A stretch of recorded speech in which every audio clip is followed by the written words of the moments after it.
Hi, and welcome back to Sweet Bee. Thank you for tuning in. Thank you for being here. Just this continuing series highlighting local musicians, local artists, and just kind of getting to know the people that are doing music and ultimately, hopefully, other art and other forms of expression in and around the community. But we're definitely starting with music because that's kind of my lean and more in my wheelhouse and more the people that I could get to come in sooner. So I am very, very, very honored and humbled and excited and just all of the mix of emotions and wish that we had more time to sit and talk. But very excited to welcome to the show today, James Vincent Carroll. So Hello. Thank you for being here, man. How are you? I'm always good. Always. Even on bad days. How caffeinated are you right now? Slightly. That's good. So I kind of want to dive right in here because we were talking just before we got going about how there's not enough space on the hard drives of the cameras and everything else for us to really sit and talk about all the things that we would want to sit and talk about. So I want to talk about some of the stuff that maybe doesn't get discussed as much. And what I mean by that is you've done a fantastic job. I'm going to blow a little smoke for a second if that's okay. You've done a fantastic job as far as being out there and the marketing and being known. And I know it's taken time to build, and I'm not saying it's easy, but you've done a great job of it. But I think a lot of that is leaning into the performance stuff and the getting gigs, and it's the business side of it. And I don't mean that as a knock. I just know that there's an intention to that. But along the way, and as I've gotten to know you, and as I've seen you kind of out and around and seen some of the things that you've done, I've come to notice that even when you're not playing the places you're playing, you're promoting the places that you play. Absolutely. And I can't help but think that it's become, and I don't know if it started that way or not, and you can enlighten us a bit, and I'll shut up here in a second. But I can't help but think that if it didn't start this way, that it's become more relational. Even if that was born out of business, it's become more relational. It's become more knowing the owners, knowing the employees, knowing the venues, and you seem like you've had enough success at this point that I don't know that you, and correct me if I'm wrong, but you probably don't play a lot of places that you wouldn't go yourself anyways. And so just Correct. If you could talk a bit about the relationship and about kind of what it's like building the relationship with the venues and kind of how that came about and kind of what your philosophy of that is. Sure. Well, I'll have to start with 20 or more years ago when I thought that I wanted a major. We've got time. I'm kidding. We have how many years? Yeah. When I used to think I wanted a record deal, when I used to think that the only way to do my music was to move to Nashville, get the record deal, write the songs that's going to be on the radio. Nothing wrong with any of that. I would still be happy if anybody recorded one of my songs. But over the years, when I found out that it was going to be a much more personal thing for me, I was kind of already doing 20 years ago what I would now do full-time 20 years later. I just didn't know it. I would go to a place, a business, I would play my music, and I would end up having such a great time with the employees, trying to remember their names. As I'm on stage, I'm watching the waitress, I'm watching the bartender, I'm watching the manager, and I'm just trying to, while I'm doing what I do best, they're doing what they're doing best.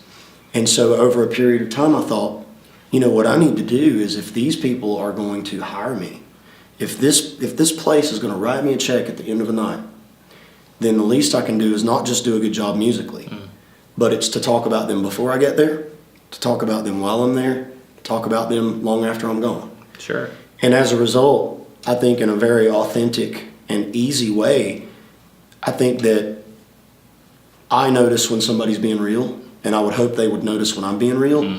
And as a result, I continue to work with those people who are real, and anybody that wasn't real with me, they just kind of faded away. Yeah. And I didn't even have to do anything about that, Oh, that's interesting. So I'm a real big supporter of every venue that hires me. I would definitely go there. In fact, I went to one of those places today. I was going to say, I think you do. Last night paths without a guitar in hand. I try to if I can. That's awesome. You were talking a second ago about the authenticity, but I don't want to get to talking about that a little bit. But you said something else just before that where you were talking about while they're doing what they do and I'm doing what I do and that kind of thing. I was having a conversation with another artist last night about Setlist Construction. and about being married to an order. And there's in DJing, it's as much knowing your music and knowing your gear and knowing your library, Right. as much as it is knowing the room and reading the room and going Absolutely. a direction. And when you play with a band, it's one thing, and I'm not saying that's not possible, but when you're on your own, how do you approach? Because I know you come in with a plan, but how do you approach I never come in navigating? with a plan. No, you never come with a There's plan. never a plan. Okay. Yeah. So how do you kind of get into I would the like to evening? think there's a plan, but Well, there's not. I've seen you. I thought there was a plan. Nope, So. there's no plan. So how do you kind of choose where you go next? Well, thanks to modern technology and the invention of the iPad, I was able to, I carried around notebooks this big, probably 5 notebooks full of song lyrics, all of the cover songs that I play, which used to be maybe 50, now it's like 650. So Wow. even though I'm not a DJ, in a lot of ways I'm kind of a human, acoustic, classic rock and roll, dare I say DJ. Sure. You know what I mean? And so what I do is, naturally, I'll build a set list on my iPad just to have a reference point. Right. But honestly, that gets blown all to crap. I don't follow it as much. Most of the time it's there for me just because I forget a lot of words, especially if I didn't write the song. Right. I can't remember every Bon Jovi song in the world. Well, that's a lie. I can remember every song. But I can't remember every cover song, whether I like the cover song or whether I don't like it at all. Sure. I can't remember all the words. So I've got that iPad there for that reason. What I do is the moment I walk in the door, I'm already looking around the room. If it's a small room, I start at the bar. I'm glancing at every single person at the bar. And I'm a non-judgmental person by nature, so this is where a little bit of judgment actually has to come in. Because what you're doing when you're reading people is you're thinking, there's a guy in a suit. There's a lady in jeans wearing a backwards ball cap.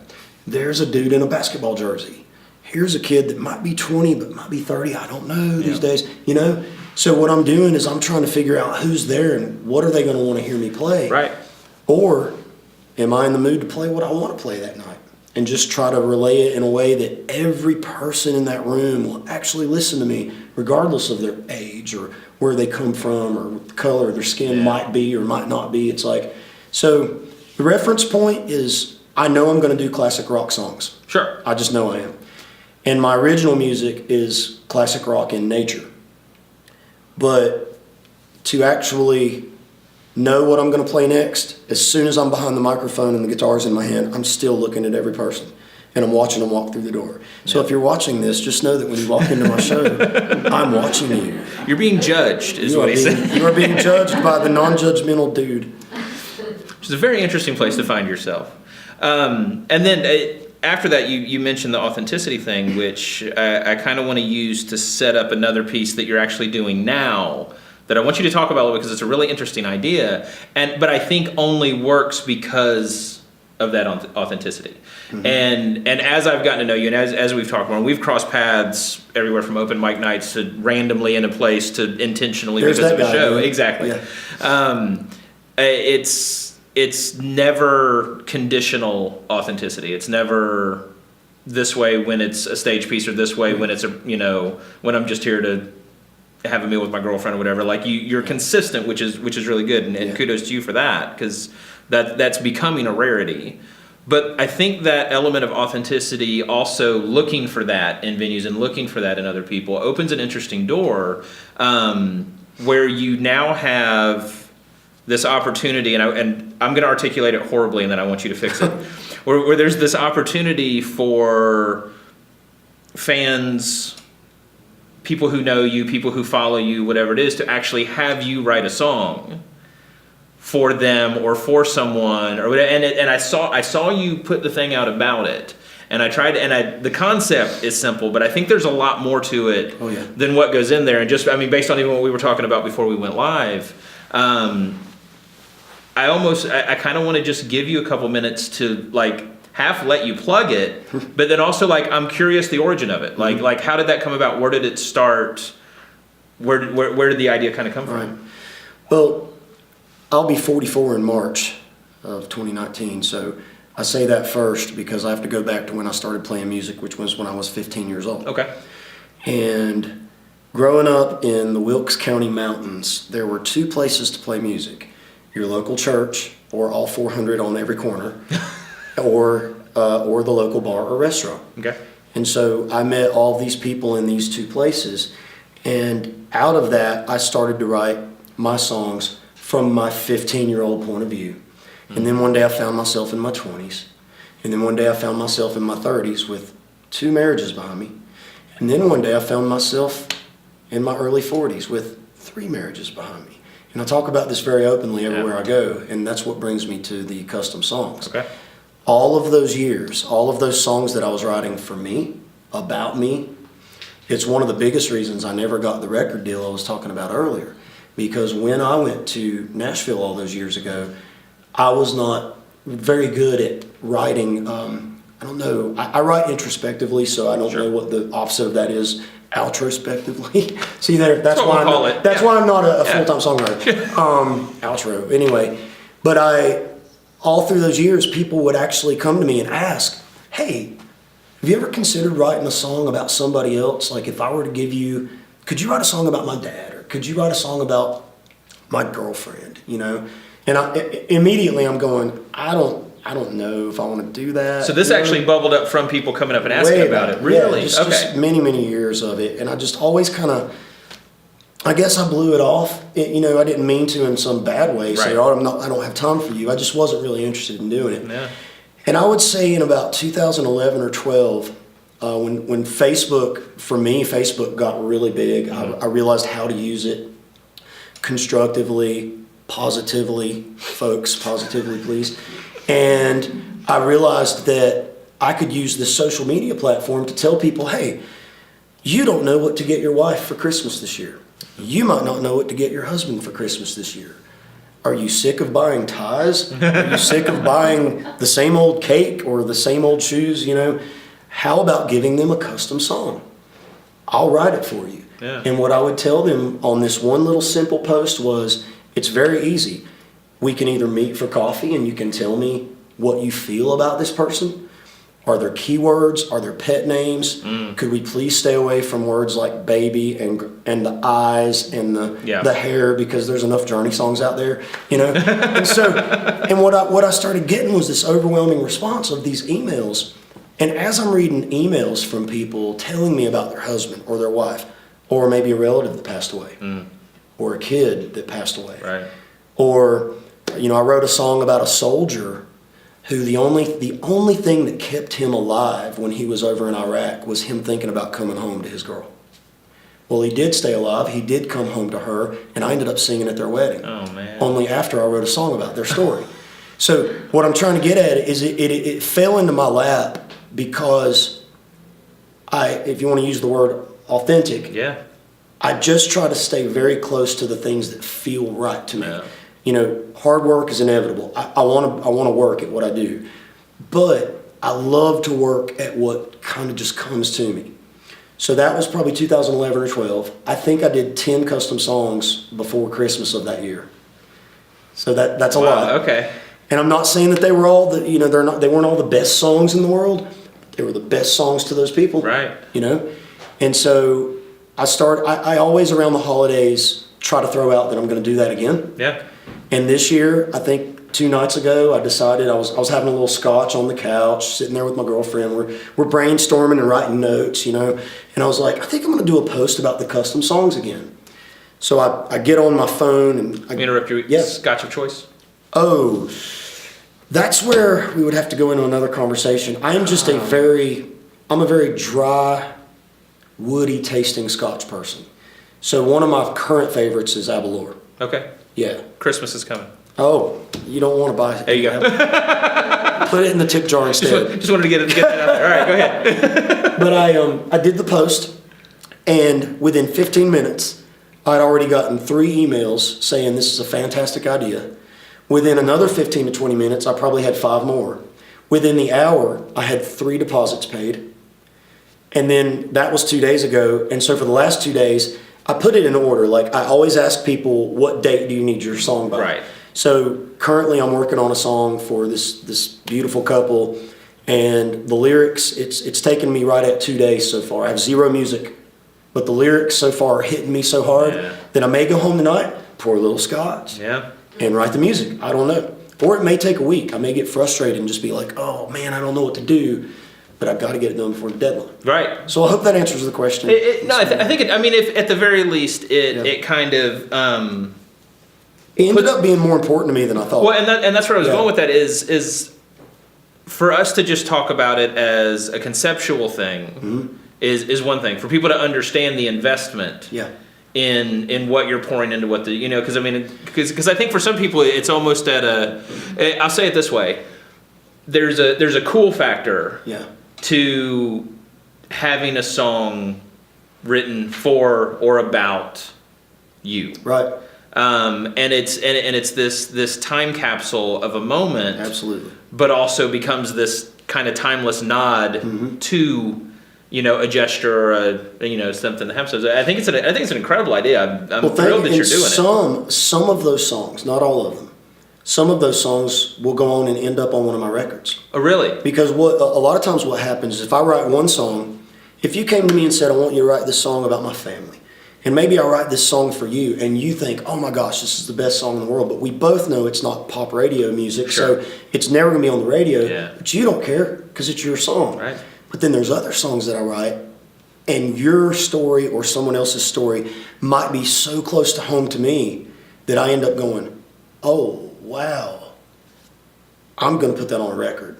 It's just fan-inspired It's just like, album. wow, like if it weren't for you, I wouldn't have written this song, and now I get to share it with other people. That's incredible, man. Yeah, because that concept of story, and again, we could talk all night, but we can't. But that idea of story and shared narratives and that kind of thing is something that just we could talk about that probably as long as we could talk about Scotch. So I don't want to Scotch and bourbon. Yeah, there you go. So I don't want to dive too deep into that, man. Thank you for sitting and chatting. Sure. We're gonna take just like a real quick break and do a little bit of a changeover. And James is going to kind of talk us through and play a couple songs for us. Awesome. All right.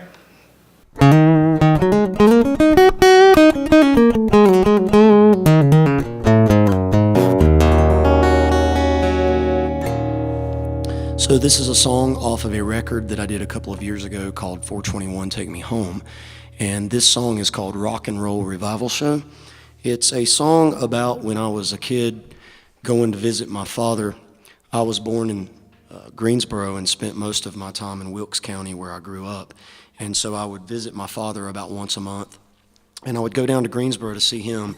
And the moment I would get to my dad's, the first thing he would do just about every time is he would take me, sit me in front of a record player with two big speakers, and he would start pulling out old vinyl records, putting them down on the turntable, and then he would pull out little Maxell cassette tapes and put them in a cassette player, and he would begin to make mixtapes for me. And so, whereas a lot of parents that are in a divided family, if you will, a lot of parents like to send the kid home all sugared up on cookies and caffeine. My dad used to send me home with mixtapes full of rock and roll. So that's what this song's about, and it's called Rock and Roll Revival Show.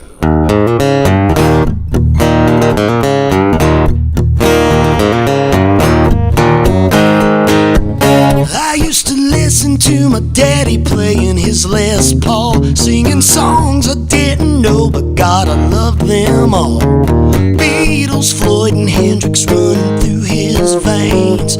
I knew back then I'd be just like my dad someday. From the moment I heard House of the Rising Sun, I've been a six-string loving player on the run. Give me rock, give me soul, give me fire, give me love, give me original, give me vinyl, record scratch.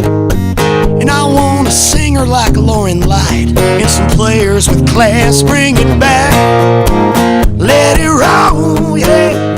Oh, welcome to the Rock and Roll Revival Show, baby. Oh no. Do you remember when the radio played real music? Rock and roll ain't dead, but it's sure getting sick. It ain't about the song or the story told. It's all about selling shit to 12-year-olds. All you blue-collar singers, you're beat of guitars. Sing loud as you can, yes. Be who you are. Give me rock, give me soul, give me fire, give me love, give me original, give me vinyl, record scratch. And I want a singer like Sam Foster and some players with class. Bring it back, let it roll. Yeah, welcome to the rock and roll revival show. Well, I ain't got no problems with the times that change, but some things never die, like boots and ripped blue jeans. I'm begging all you people everywhere I go, keep the real flame burning, not that one on your phone. If you see an empty spot inside your soul, I'll be your preacher, take my hand, hallelujah, let's roll. Give me rock, give me soul, give me fire, give me love, give me original. I want some vinyl, record player, man. And I want a singer who can sing. Players with class, bring it back, let it roll. Yeah, welcome to the rock and roll revival show.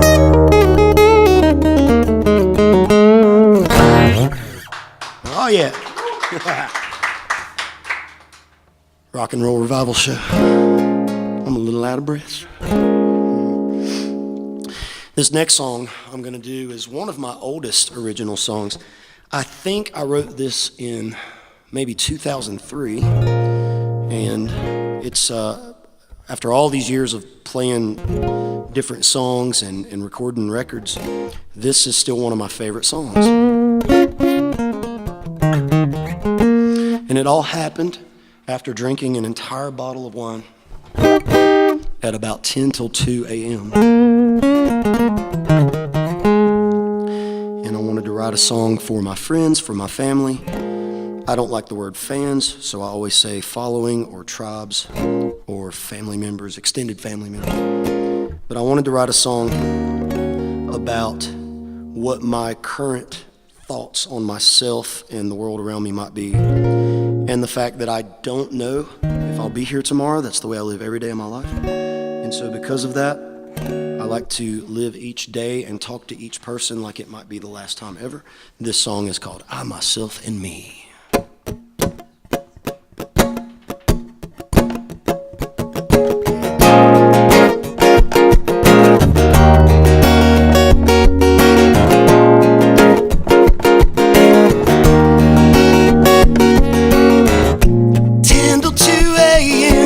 Candlelight's my living room again. I'm wide awake.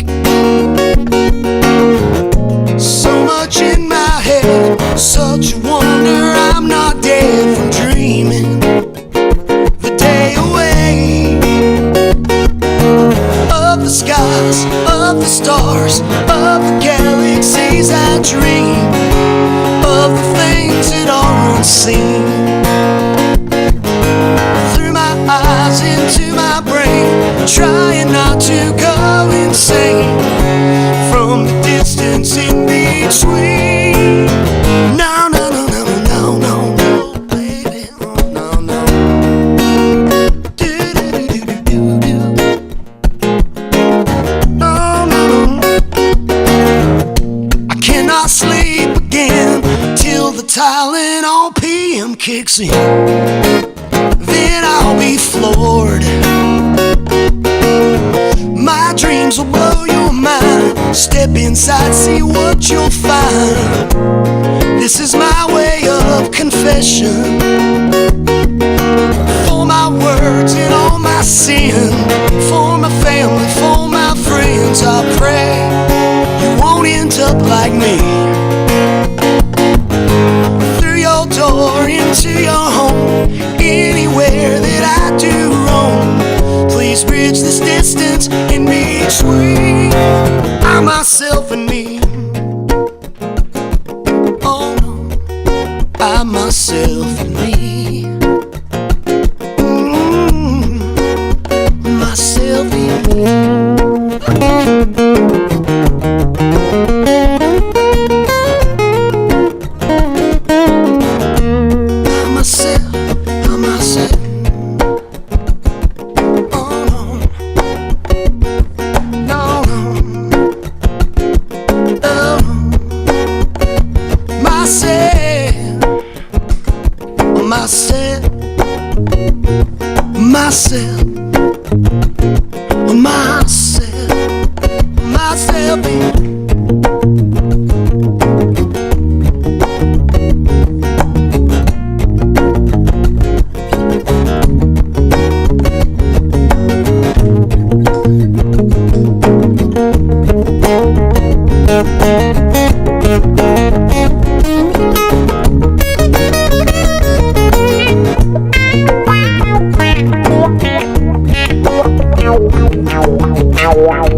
In between, I'm myself and me.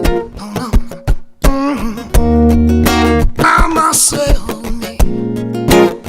I'm myself and Professor B.